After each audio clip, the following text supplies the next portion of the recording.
ঢাকা ১৫ আসনে লড়বেন জামায়াতের আমির শফিকুর রহমান।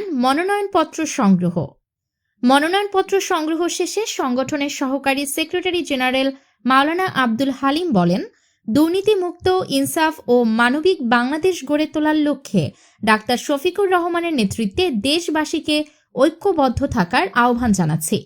আসন্ন ত্রয়োদশ জাতীয় সংসদ নির্বাচন উপলক্ষে ঢাকা ১৫ আসনে বাংলাদেশ জামায়াতে ইসলামীর মনোনীত প্রার্থী ও দলের আমির ডাক্তার শফিকুর রহমানের পক্ষে মনোনয়নপত্র সংগ্রহ করা হয়েছে।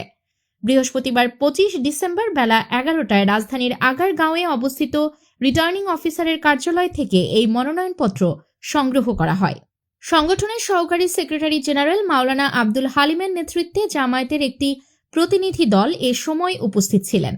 মনোনয়নপত্র সংগ্রহ শেষে সাংবাদিকদের সঙ্গে আলাপকালে মাওলানা আব্দুল হালিম বলেন, আমরা চাই আগামী নির্বাচন উৎসবমুখী পরিবেশ হোক।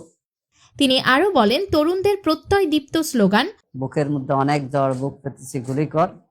আমরা শহীদ আবু সাইদ, শহীদ মাহফুজ্জামান মুগ্ধ এবং শহীদ শরীফ ওসমান হাদির এবং শহীদ আবরার ফায়াজ, যে জন্য আধিপত্যবাদ বিরোধী ষড়যন্ত্রের শিকার হয়ে জীবন দিয়েছেন, আমরা জুলাই যোদ্ধাদের সে স্বপ্ন বাস্তবায়ন করব।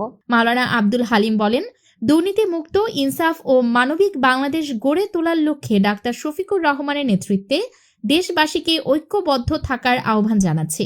আমরা দেশবাসীর দোয়া ও সহযোগিতা কামনা করছি, যাতে আগামী নির্বাচনে সুষ্ঠু, সুন্দর ও শান্তিপূর্ণ পরিবেশে সকল দল ও মতের অংশগ্রহণে একটি গ্রহণযোগ্য নির্বাচন অনুষ্ঠিত হয়।